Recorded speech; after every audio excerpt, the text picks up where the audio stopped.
नमस्कार, मैं हूं पुनीत कपूर और दी अनकट स्टोरीज में आपका स्वागत है। आज की स्टोरी में हम बात करेंगे आदिवासी समाज के बारे में। साथ ही एक सवाल का जवाब तलाशने की कोशिश करेंगे कि क्या आदिवासी एक धर्म है, क्योंकि ज्यादातर लोग मानते हैं कि आदिवासी समाज हिंदू धर्मों को, उनकी परंपराओं को पालन करता है। बहुत सारे लोग ये मानते हैं कि आदिवासी और हिंदू एक ही हैं। लेकिन जो आदिवासी समाज है उनकी अपनी एक अलग भाषा है, एक अपनी परंपरा है, एक अपनी उनका रीति रिवाज है, उनकी अपनी मान्यताएं हैं। इसलिए वो अपने आप को अलग मानकर चलते हैं। हालांकि जो जनगणना होती है, अगर 2011 की जनगणना की बात की जाए तो उसमें 6 प्रमुख धर्मों का उल्लेख मिलता है और उसके बाद अन्य की कैटेगरी में जो इंडियन ट्राइब है, जो जनजाति है, उनकी अलग अलग गणना होती है। लेकिन अलग धर्म के तौर पर भारत में अभी मान्यता नहीं मिली है, ना ही संविधान में और ना ही जनगणना जैसी किसी प्रक्रिया में। तो इन्हीं सब बातों पर बात करने के लिए हमारे साथ मौजूद हैं आदिवासी धर्माचार्य, जो प्रांतीय गुरु हैं, जो प्रांतीय धर्माचार्य हैं, प्रेम सिंह सल्लाम साहब। आपका बहुत बहुत स्वागत है द अनकट स्टोरीज में। कैसे हैं आप? सबसे पहले बताइए। जय जोहार। बहुत बहुत धन्यवाद साहब आपको। मेरा सलाम साहब सवाल यही है कि क्या आदिवासी एक धर्म है? जी। अलग धर्म मानते हैं? आदिवासियों में धर्म नहीं होता। आदिवासी धर्म को नहीं मानते। आदिवासी ये किसी का दिया हुआ शब्द है, एक निकाला गया शब्द है। इस बात को लिए कि ये बहुत आदिकाल से रहने वाले हैं, इसलिए आदिवासी कह दिया गया। ठक्कर साहब में पढ़ रहा था, उन्होंने पहली बार आदिवासी शब्द का इस्तेमाल किया था जनजातियों के लिए। जी हाँ। जी जी। तो आदिवासी कोई धर्म नहीं है हमारे लिए। हम गोंडी पुनेमी लोग हैं। और गोंडी पुनेमी अर्थात प्रकृति पुनेमी। पुनेम दो शब्दों की मेल से बनता है। पोय धन नेम बराबर पुनेम। गोंडी भाषा में पोयान सत्य होता है और नेमयान मार्ग होता है। सत्य मार्ग। हमारे आदि गुरु पहांदीपारी गोपाल लिंगो ने कहा है, तम बेड़ची आसी रेक बेड़ची किमठ, सोयमोदी आसी सोयमोद सिमठ, सगा तंबू आसी सगा पारी बिमट, सेवकाया आसी सगा सेवा किमठ। अर्थात तम बेड़ची आसी रेक बेड़ची किमट का मतलब स्वयं प्रकाशित होकर औरों को प्रकाशित कीजिए। सोयमोदी आसी सोयमोद सिमट, स्वयं ज्ञानी बन करके औरों को ज्ञान दान कीजिए। सगा तंबू आसी सगा पारी बिमट, सगा भाई बन करके सगा संबंध प्रस्थापित कीजिए। और अंतिम कड़ी में सगा सेवका आसी सगा सेवक यानी स्वयं सेवक बन करके सगा जनों की सेवा कीजिए। ये मूल मंत्र है हमारे लिंगो जी का। मैं आपको बीच में रोक रहा हूँ, जो आप मंत्र पढ़ रहे थे वो क्या गोंडी भाषा में है? गोंडी गोंडी भाषा में भाषा है। में। जी। है ना। और ये सिंधु घाटी की सभ्यता में जो खुदाई में जो अवशेष प्राप्त हुए हैं, उसमें जो चित्र प्राप्त हुए हैं, उनमें से आचार्य मोती रावण कंगाली जी के द्वारा ये दर्शन कराया गया है। तो गोंडी पुनेम दर्शन तो एक बात हो गया, एक अलग आपका दर्शन हो गया। लेकिन भारत में लगभग 700 से ज्यादा जनजातियां हैं। अगर मध्य प्रदेश की ही बात करें तो लगभग 43 से 45 के बीच में जनजातियां हैं। उसमें एक गोंडी जो जनजाति वो अलग है। पहले नंबर पर जो है भील है, जो मालवा में जो है उनकी ज्यादा आबादी। मैं 2011 की जनगणना के अनुसार बता रहा हूँ, तब उनकी 46 लाख की आबादी है। गोंड जनजाति की आबादी 43 लाख रुपए की है। तो आप जिस दर्शन की बात कर रहे हैं वो सिर्फ गोंडी पुनेम की बात आप कर रहे हैं। तो अगर गोंडी एक अलग धर्म होगा, जो बोलते हैं कि हम हिंदू में शामिल नहीं, तमाम जनजातियां इस तरह की बातें लगातार मुखर होकर बोलते रहे हैं, तो क्या अगर अलग एक दर्शन होगा तो उसमें सारी जनजातियां हिंदुस्तान की शामिल होंगी, या फिर एक गोंडवाना आंदोलन जो चल रहा है वो गोंडी पुनेम एक अलग होगा उन सब में? आदरणीय, बहुत बड़ा रहस्य है इसमें। समझना हमें जरूर पड़ेगा। हमारे दादा पूरब सिंह कुरवेती कहते थे, सब जातों में विवेक है, अपनों नहीं है विवेक, जिस दिन ये सगा विवेक ले हो जा में सब एक। अभी की स्थिति में ये जो अलग अलग जो आप मान रहे हैं, उसे हम ऐसा बिल्कुल नहीं मानते। हम तो ये मान रहे हैं कि सबसे पहले जन्म लेने के बाद, जन्म लेता है तो गोंड ही लेता है, सभी जनजातियों में। सभी जनजातियों में। जी। और उस गोंड का, गोंड एक शब्द की जो परिभाषा है, वो किसी जाति को लेकर के नहीं है, किसी एक ऐसा ही समुदाय के उसमें नहीं है, वो तो राष्ट्रवाचक संज्ञा है। ये धरती का नाम गोंडवाना है ना। इस गोंड इस भूभाग में जो आए हैं वो सभी के सभी गोंड हैं। कैसे हैं गोंड? गोधन अंड बराबर गोंड, दो शब्दों की मेल से बना है। गो जी। धन अंड बराबर गोंड। गो यानी माता का कोख और अंड माने बच्चा। जो माता की रज और पिता की बिंद से क्रिया प्रिय होकर के आता है, वो सभी के सभी गोंड कहलाते हैं। और सभी के पास 5 तत्व मिलेंगे। आपके पास, मेरे पास, आपके पास, दुनिया के कोने कोने में चले जाइए, सभी के पास 5 तत्व साक्षात जिनकी गंड जीव की काया बनी है। तो हमारे गोंडी में 5 के समूह को गंडा कहा जाता है। क्या कहा जाता है? गंडा कहते हैं 5 के गंड, समूह को। जी। 5 के समूह को गंडा कहा जाता है। तो इसी तरह से ये हमारा शरीर 5 तत्वों की संयुक्तिकरण से गंड जीव की काया बनी हुई है। कितने तत्वों से? 5 तत्वों से। 5 तत्वों से। धरती, आकाश, हवा, पानी, आगी। धरती मतलब मिट्टी है, हम मिट्टी का ये शरीर है। जी। हवा प्रवेश कर रही, निकल रही है। अग्नि है, इसमें तेज है, कम हो जाती, ठंडी लगने लगती है। पानी की आवश्यकता पड़ती है। आकाश से आवाज शक्ति हमें प्राप्त हो रही। तो ये 5 चीजें जो है, जब तक इनकी संयुक्तिकरण बनी रहती, तब तक गंड जीव की काया सही सलामत रहती है। और जिस दिन इनका विघटन हो जाता है, वो कहते हैं कि मर गया, शांत हो गया, है ना। तो इस प्रकार से सभी के सभी गोंड हैं। इसके बाद जन्म लेने के बाद फिर वो अपनी किस रास्ते पे जा रहे हैं, कि वो हिंदू धर्म में जा रहे हैं, कि ईसाई धर्म में जा रहे हैं, कि मुस्लिम धर्म में जा रहे हैं।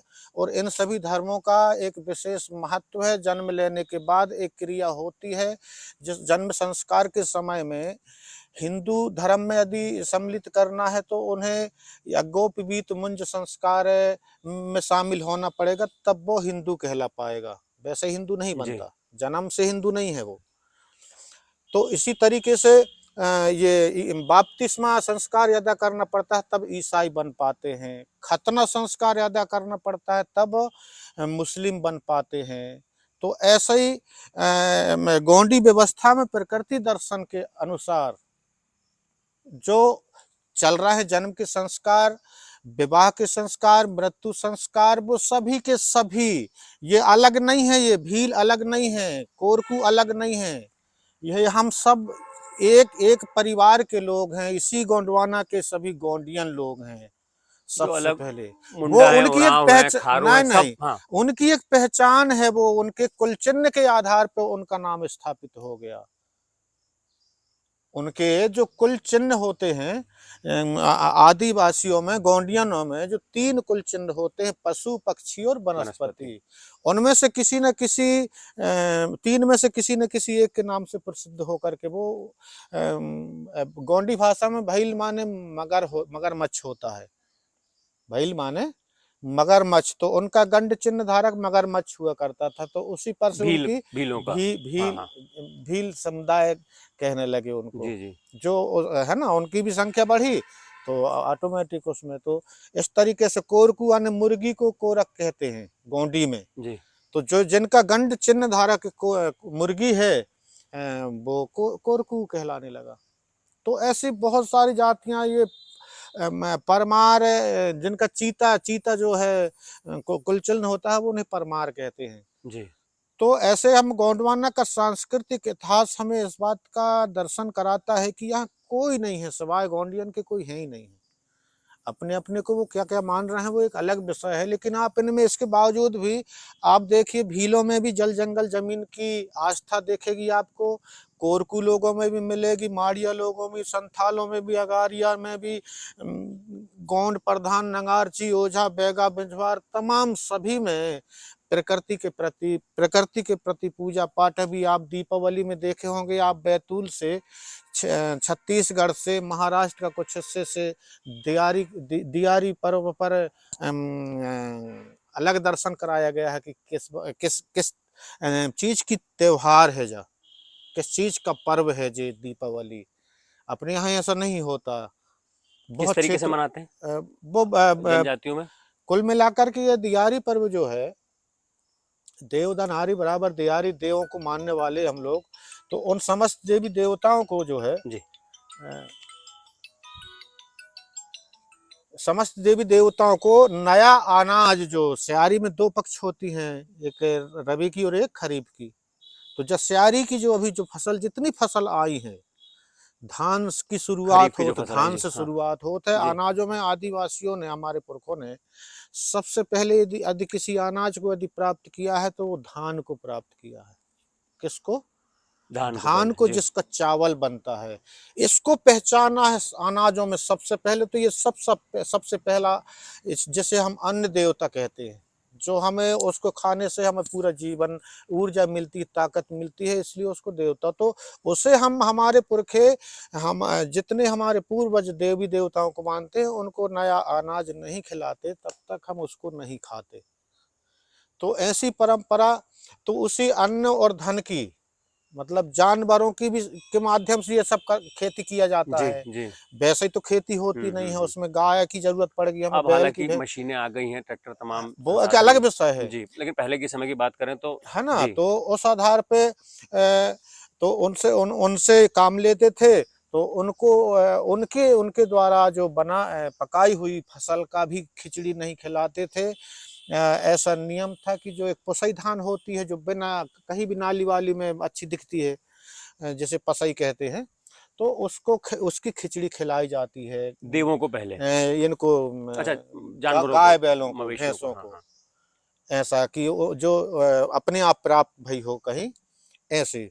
तो इस तरीके से ये हमारी व्यवस्था, तो हमारा एक पुनेम है, हमारा धर्म वर्म नहीं है। नहीं, लेकिन माफ कीजिएगा, 6 धर्मों की अलग अलग कोड दिए गए हैं। मैं सिर्फ जनगणना की इसलिए बात कर रहा हूँ क्योंकि बहुत संभावना है, चर्चाएं चल रही हैं कि अगले साल जनगणना हो भी, तो वहां पर अगर फिर आदिवासी अन्य में ही है तो फिर एक पहचान कैसे मिलेगी?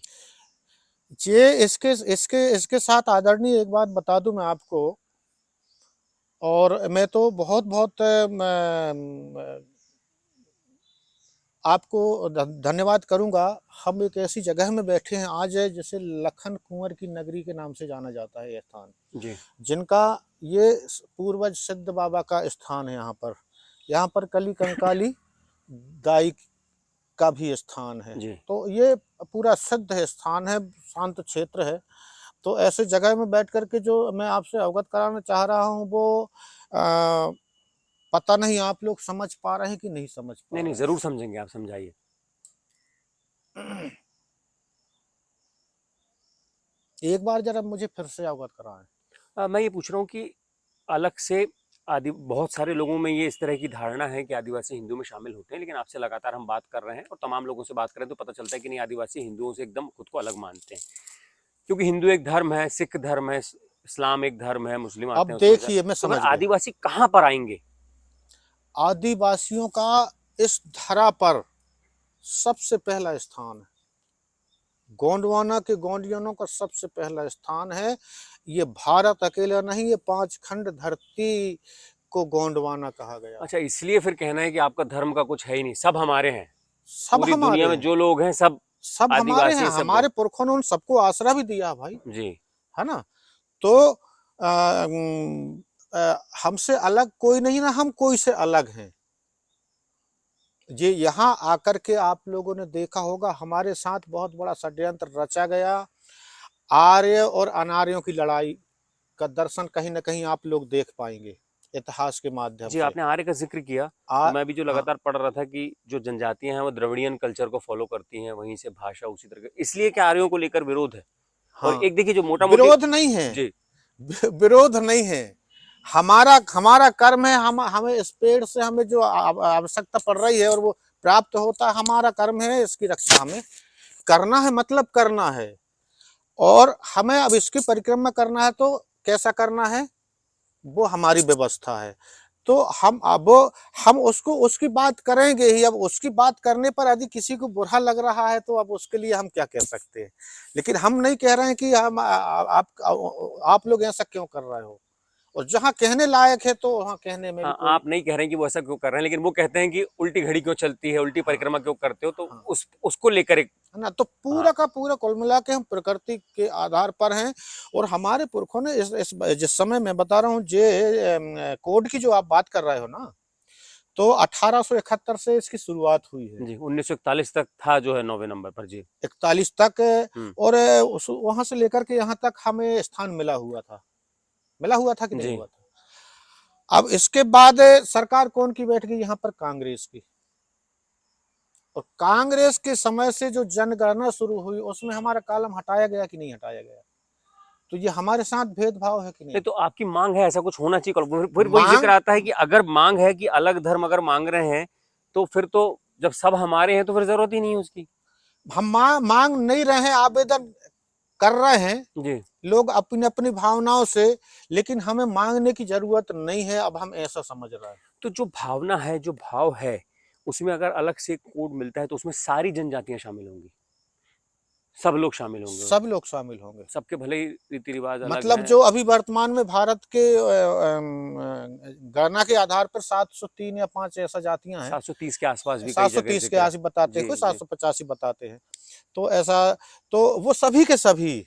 तो उस कोड का नाम क्या होगा, आपको क्या लगता है, क्या आपकी क्या सोच है, अगर वो कोड होगा जैसे हिंदू है, मुस्लिम है, सिख, ईसाई, बौद्ध, जैन है, तो इस कोड का नाम क्या होना चाहिए अगर शामिल होता है तो? देखो उसे मैं अपने तरफ से तो कुछ नहीं कह सकता, लेकिन मेरा अध्ययन के हिसाब से जो 1871 से जो जनगणना होते चली आई है, वो सारी चीजें जो भी उन्होंने अलग अलग करे हैं, उन्होंने कई बार, अलग अलग तो अभी भी होता है, सभी की है ना। गणना, सभी ट्राइब्स की अलग तो अलग होती है गणना। सभी में हमारा दर्शन छुपा हुआ, हमें किसी से परहेज नहीं है। नहीं है।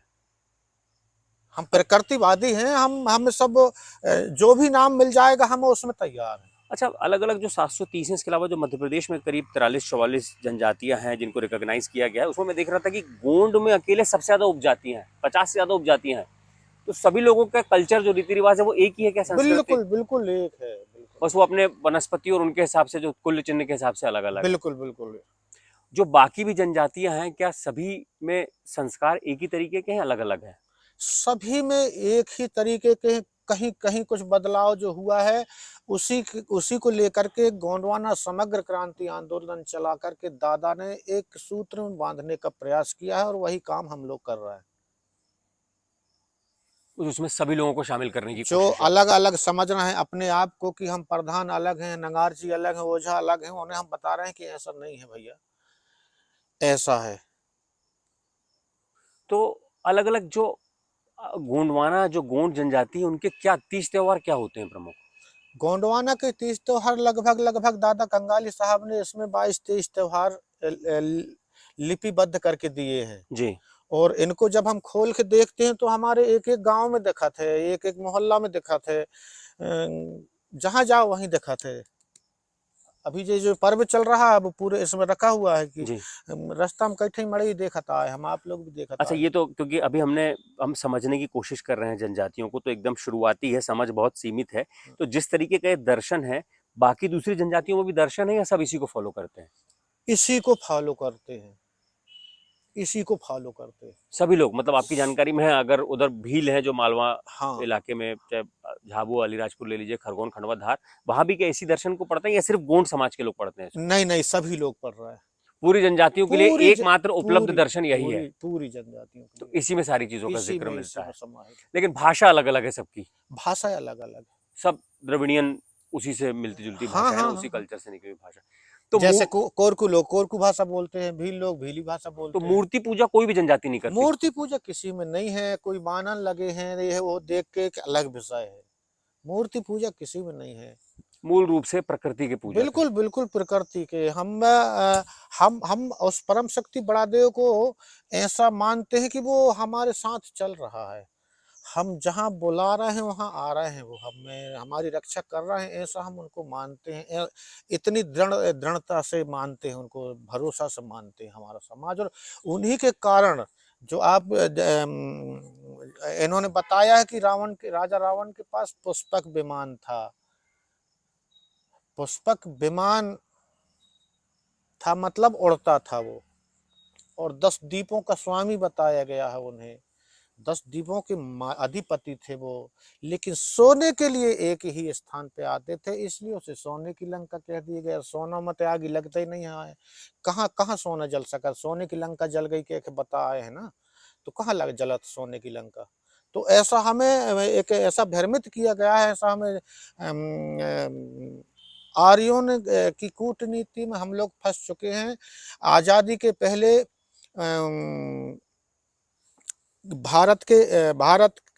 पाकिस्तान वगैरह मिला करके 565 में से 258 रियासत गोंडवाना के राजाओं के पास थी। अच्छा, गोंडवाना का एक बड़ा समृद्ध इतिहास रहा है सल्लम साहब, लेकिन कोई लिखित ग्रंथ नहीं है, लिखित लिखित ग्रंथ भाषा भी नहीं है, लिपि भी नहीं है।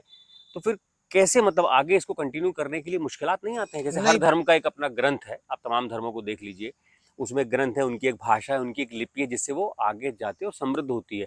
तो अब ऐसा होता है ना, धीरे धीरे ग्रंथ न होने से लोगों को अवेयरनेस नहीं होती, लोगों को जागरूकता नहीं होती है।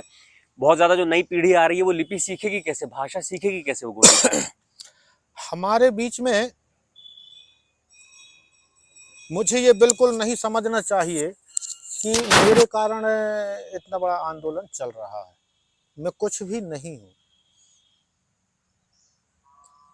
हमारे लिए दादा कंगाली साहब जो आकर के जो भाषा को लिपिबद्ध करके, द्रविड़ियन भाषा को सैंधवी लिपि में उद्वाचन करके जो प्रकाशन किए, समाज के बीच में लाए, सिद्ध करके दिए, सिद्धू घाटी सभ्यता की एक एक मोहरों का, तो उससे हमारी पूरी जो मातृभाषा की जो लिपि है वो पूरी तैयार हो चुकी है। और उस पर उन्होंने पुस्तक भी, इतिहास भी लिख चुके हैं। मतलब अब दादा कंगाली ने बना दी है एक बिल्कुल लिपि बिल्कुल, पूरी। अब कोई कमी नहीं रह गई है तो इसमें। वो कहाँ उपलब्ध होती है? वो स्टॉल में अच्छा, मिलती। मिल जाती है। हाँ, मिल जाती। वो मिल जाती है और पूरा दर्शन इस हाँ, किताब में जो है समाया हुआ है। पूरा पूरा पूरा जी जी पूरा। जी जी जी। तो कुल मिलाकर कोई अलग से धर्म की मांग नहीं है, एक अलग चीजों को फॉलो करते हैं। इसके अलावा थोड़ा बहुत आपको, मुझे जो बातचीत से लग रहा है कि विरोध इस बात को लेकर है कि जो वो अलग समझ। हमारी जो पहचान के रूप में जिस नाम से भी उन्होंने अंग्रेजों ने दे के रखा था, उस आधार पे ये आने के बाद हमें हमारी जो पहचान खत्म की जा रही है, उस बात के लिए हम काफ़ी दुखी हैं। हमारे साथ सरकार भेदभाव कर रही है। मुस्लिमों के 18 रियासत थे, उनके 18 रियासत दे के पाकिस्तान बना दे। जी। और गोंडवाना की 258 रियासतों को मिलाकर के गोंडवाना बनना था, और तीसरा बनना था भारत। ऐसा था ये समझौता, ऐसा हुआ था, युद्ध ऐसे में जीते थे, मिलकर जीते जाते। लेकिन हमारे साथ धोखा किया गया। और जब 56 में देश भाषावार प्रांतों का बंटवारा होने लगा, तो गोंडी भाषा वालों को भी गोंडवाना नहीं दिया गया। ये मध्य प्रदेश को इसलिए हमारे गोंडियन लोग काला दिवस के रूप में मनाते हैं। स्थापना दिवस को 1 हाँ नवंबर को? हाँ हाँ, अच्छा। अभी अभी हम काला दिवस मनाए हैं। ये हमारे साथ भेदभाव किया गया। गुजराती भाषा बोलने वालों को गुजरात मिल गया, कन्नड़ी भाषा वालों को कन्नड़ मिल गया, महाराष्ट्री भाषा बोलने वालों को मराठी वालों को महाराष्ट्र गुजरात मिल को। गया, उड़ीसा वालों को उड़िया मिल गया, छत्तीसगढ़ों को छत्तीसगढ़, गोंडी भाषा बोलने वालों को गोंडियन कहाँ है, गोंडवाना कहाँ है? तो ये भेदभाव नहीं हो रहा है।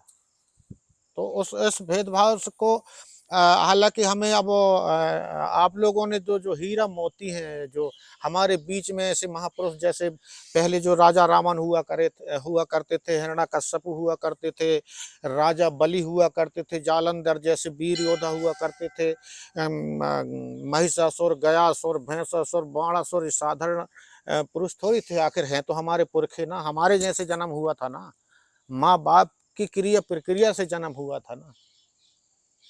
तो हम उन्हीं की संतान हैं और उस आधार पर उन्होंने हमें दर्शन सारा का सारा दर्शन करा के चले गए हैं। और अब ये रुकने वाला मामला नहीं है। दादा एक अकेला हीरा निकला था। इस बात को उजागर करने के लिए पूरी पूरी आप देख रहे हैं पूरे देश के अंदर पीली क्रांति की गूंज उठ चुकी है। बस मेरा ये आखिरी सवाल, यही जो पीली क्रांति आप जिसको कह रहे हैं, जो एक आंदोलन चल रहा है गोंडवाना, इसका मकसद क्या है?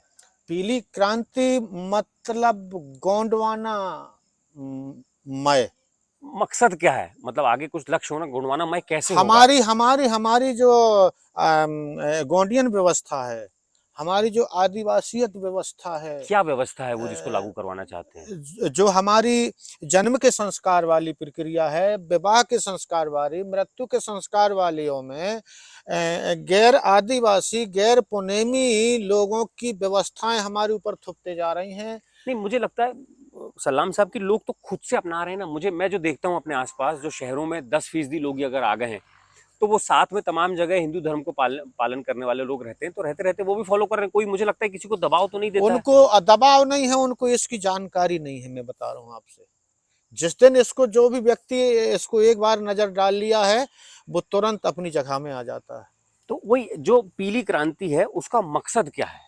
पीली क्रांति ये देखिए, जो गोंडवाना की एक बड़े मकसद के साथ कोई भी आंदोलन शुरू होता है, आज़ादी का आंदोलन शुरू हुआ तो उसकी परिणति ये थी कि आज़ादी मिलेगी, वो उनका मकसद था। तो गोंडवाना आंदोलन का मकसद क्या है? हासिल क्या करना है? गोंडवाना आंदोलन का मकसद मूल ये है, गोंडवाना राज्य की स्थापना करना। जो पहले था, गोंडवाना राज्य में दूध का दूध, पानी का पानी हुआ करता था। अपराध बाप करे बाप भोगेगा, बेटा करे बेटा से दंड लेते हैं। तो ये व्यवस्था मध्य प्रदेश के लिए सोचते हैं, पूरे देश के लिए पूरे सोचते हैं? पूरे पूरे भारत के लिए लेकिन सोचते अब हैं। तो ऐसा लोकतंत्र है देश में, जनता के द्वारा चुनी जाने वाली सरकार होती है, तो फिर कैसे पॉसिबल होगा? ये आपको नहीं लग रहा है अपने कि अपने आप अव्यावहारिक लक्ष्य है एक तरीके से? प्रकृति प्रकृति से ये सब कुछ सीखने को मिल जाता है उन्हें। तो ये लक्ष्य हासिल कैसे होगा? अभी तो इसकी जो अलग एक हमारा लोकतांत्रिक व्यवस्था। इसका हम जैसे हजारों लोग इस समय निकल पड़े हैं। हम मेरे जैसे, मैं अकेला नहीं हूँ। हमारे इस कार्य को आगे बढ़ाने के लिए भूमक संघ का गठन हुआ है। इस कार्य को बढ़ाने के लिए हमारे पंडा पुजारी हैं। इस कार्य को बढ़ाने के लिए हमारे गुनिया लोग हैं। इस कार्य को बढ़ाने के लिए हमारे गांव के बैगा लोग हैं। इस कार्य को बढ़ाने के लिए हमारे राजनीतिक, धार्मिक, सामाजिक, सांस्कृतिक और आर्थिक से लेकर के सारी सारी नीतियों में समग्रता के साथ हम काम कर रहे हैं। कोई एक जाति को लेकर के या अपनी पार्टी को लेकर के अकेले के नहीं, सारी सारी तो चीजें। इसका मकसद कहीं एक तो ये नहीं, जिस तरीके से अभी भी बहुत सारे जो कानून है, हिंदू मैरिज एक्ट है, जो हिंदू विवाह अधिनियम है, उत्तराधिकार अधिनियम है, भरण पोषण का जो अधिनियम है, वयस्कता और संरक्षण का जो अधिनियम है, ये सारे कानून आदिवासी समाज पर लागू नहीं होते। तो क्या इस तरह की व्यवस्था बनाना है जहाँ रीति रिवाज और परंपराओं का पालन करते हुए लोग जिंदगी जिए, या फिर सत्ता की तरफ से, सरकार की तरफ से इस तरीके का कोई ऐलान हो? आप क्या मांग है? मतलब मैं अगर सरकार के तरफ से ऐलान की हमें इंतजार नहीं है, हमें खुद सरकार में बैठना है। तो कि सरकार तो वैसे ही चलेगी ना जैसी भी चल रही है। सत्ता का संरक्षण है जिसको, रक्षा उसकी हो जाती है। जाति, धर्म या संस्कृति हो, सबकी इज्जत बढ़ जाती है। तो सत्ता की चाबी जिसके हाथ में होती है, वो उसकी जाति, उसका धर्म, उसके देवी देवता, उसकी जो भी है, वो उसको जितना विस्तार करना चाहे। लेकिन नंबर्स में तो बहुत ज्यादा नहीं है ना, जनजातियां नंबर्स में बहुत ज्यादा नहीं है। आप मानते हैं कि सभी लोग इसी से निकले, लेकिन सबसे ज्यादा ओबीसी जो है, पिछड़ा वर्ग है, वो सबसे ज्यादा 50% के आसपास है। तमाम दूसरे जनरल वाले हैं, दलित आते हैं उसमें। सभी कन्वर्ट लोग हैं, कन्वर्ट लोग हैं। तो एक, अगर मैं, एक आखिरी सवाल है मेरा कि अगर मैं आपसे एक नजदीकी लक्ष्य पूछूं, वो क्या है? ये तो बहुत दूरगामी लक्ष्य हो गया जो आप बता रहे हैं, उसको सब लोगों को समाहित करना, सब। दूरगामी नहीं, जी। हमारी व्यवस्था तो इतने शुरू हो जात, हमारे गांव से हो जात है। पंचायत को चुनाव आओ तो हमें बाट में हमारा अच्छे आदमी हमारा जाना चाहिए, जे के दिखात हो कि अपना मोहल्ला कैसा रहना चाहिए, अपने में मकान के सामने और आगे पीछे आजू बाजू रहन सहन कैसी होनी चाहिए। ऐसा अच्छा आदमी बाट पंच बने, अच्छे आदमी सरपंच बनाइए, अच्छे आदमी के जनपद सदस्य बनाइए। तो जो तो कोई एक ठैया राज होते तो हमें इतनी से जमीन से शुरुआत करने हैं साहब। तो इसके लिए जमीनी स्तर से हम लोग काम कर रहे हैं। जिला, जनपद, ब्लॉक और विधानसभा और वहाँ तक जाएंगे हम। कोई बहुत बड़ी बात थोड़ी है वहाँ। लेकिन सबसे पहले शुरुआती तौर पर लोगों को जागरूक कर रहे हैं, बिल्कुल बिल्कुल लोगों बिल्कुल को दर्शन के बारे में बता रहे हैं जो बिल्कुल लोगों को बिल्कुल पता नहीं था कि वो शामिल हो। बिल्कुल। एक समय ऐसा था, हम बता रहे हैं आपसे, आज के 15-20 साल पहले, 98 से जब हम लोग निकले थे, तो जैसे हम हमें बोलते थे कि ये जैसेबा वाले आ रहे हैं और गाली देते थे कि ये बिगाड़ रहे हैं, ये फूट डाल रहे हैं, ये कहाँ को हीरा सिंह मरकाम, कहाँ को मोती रावण कंगाली, वो तो छत्तीस कहाँ से लेके आओ है, जो जैसेबा कहाँ से ले आए, जैसेबा नहीं कहने देते, चल पड़े, हमें पागल हो गया कहते थे हमें। तो आज आज हम देखते ही देखते में 10-15 सालों के अंदर में हम करते रहे, हमने किसी का नहीं सुने और पद बढ़ते रहे हमारे। तो आज देख रहे हैं हम कि हमारे जैसे सैकड़ा नहीं हजारों भूमिका लोग काम करने लगे सब, गोंडवाना तो की एक बात तरीके करें, से आंदोलन जो गोंडवाना गणतंत्र पार्टी है जो बहुत तेज गति से हाँ हम राजनीति। धार्मिक रूप से मजबूत हो रहे हैं, पुनेमी रूप से, जी मतलब जी। भाषा के रूप में भी हमारी चर्चा में आ गई है, पब्लिसिटी हो चुकी है। भाषा के माध्यम, भाषा की मांग कर रहे हैं कि लेकिन हम भाषा कोई महत्व नहीं दे रहा है। मुट्ठी भर के लोगों की भाषा की मान्यता मिल चुकी है, लेकिन गोंडवाना के गोंडियनों की गोंडी भाषा का आज तक महत्व नहीं मिला, जो 12 से 14 करोड़ आदिवासी हैं इस भारत के अंदर, जी है ना। तो भाषा, तो ये तमाम तमाम चीज़ें जो है, हम हर चीज़ में कहीं ना कहीं, तो जो जहाँ हमें कमी है हम उस व्यवस्था को सुधारते हुए और अपने लक्ष्य को प्राप्त करेंगे। चलिए, तो कुल मिला के बहुत बहुत शुक्रिया आपका हमसे अरे बात बहुत बहुत करने के लिए। धन्यवाद तो आपको। गोंड जनजाति बहुत ही विविध और समृद्ध इतिहास वाली जनजाति रही है, जिसने पुराने समय में देश के अलग अलग हिस्सों में शासन भी किया है और अंग्रेजों के खिलाफ लड़ाई में काफ़ी विद्रोह भी किया है, काफ़ी लड़ाइयाँ उन्होंने लड़ी हैं। आपने अगर मध्य प्रदेश की बात करूं तो रानी दुर्गावती से लेकर रानी कमलापति का आपने नाम सुना ही होगा। तमाम जो बहुत वीर योद्धा रही हैं, उनका एक अपना इतिहास है, अपनी एक भाषा है, एक अपनी एक परंपरा है जिसका वो पालन कर रहे हैं। और अब कुल मिलाकर कोशिश ये है, सलाम साहब से बात करके तो समझ में आता है कि अपने उसी कल्चर को आगे बढ़ाना, क्योंकि बहुत सारे लोग जो हैं शहरों में जाकर बस रहे हैं, वो दूर होते जा रहे हैं। पहले कोई ऐसा लिखित भाषा नहीं थी, कोई दर्शन नहीं था, लेकिन अब जो दादा हीरा रावण, माफ कीजिएगा क्या नाम, बुद्धिराम। मोतीराम कंगाली साहब का एक दर्शन आ गया है। तो कुल मिलाकर जनजाति, जो गोंड जनजाति, उसकी कोशिश है कि अपनी रीति रिवाजों को, अपनी परंपराओं को तमाम लोगों की तरफ आगे लेकर जाएं, उसका प्रचार प्रसार करें, ताकि जो मूल रूप से जनजाति में शामिल लोग हैं वो भी उस दर्शन को आगे फॉलो करने लगे, जो कहीं ना कहीं कुछ हद तक पीछे छूटते जा रहा है। ये वीडियो अगर आपको अच्छा लगा तो इसे लाइक कीजिए, शेयर कीजिए और हमारे चैनल को सब्सक्राइब जरूर कीजिए। शुक्रिया।